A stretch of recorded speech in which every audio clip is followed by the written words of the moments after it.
ایسے لوگوں کے لیے ہمیشہ رہنے کے باغ ہیں جن میں ان کے محلوں کے نیچے نہریں بہ رہی ہیں.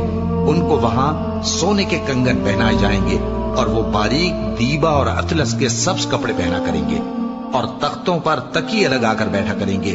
کیا خوب بدلہ اور کیا خوب آرام گاہ ہے. اور ان سے 2 شخصوں کا حال بیان کرو جن میں سے ایک کو ہم نے انگور کے 2 باغ عنایت کیے تھے اور ان کے گردا گرد کھجوروں کے درخت لگا دیے تھے اور ان کے درمیان کھیتی پیدا کر دی تھی. دونوں باغ کثرت سے پھل لاتے اور اس کی پیداوار میں کسی طرح کی کمی نہ ہوتی اور دونوں میں ہم نے ایک نہر بھی جاری کر رکھی تھی.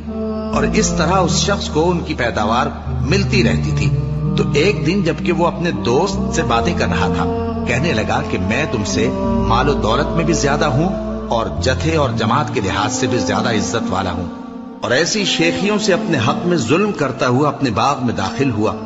کہنے لگا کہ میں نہیں خیال کرتا کہ یہ باغ کبھی تباہ ہو.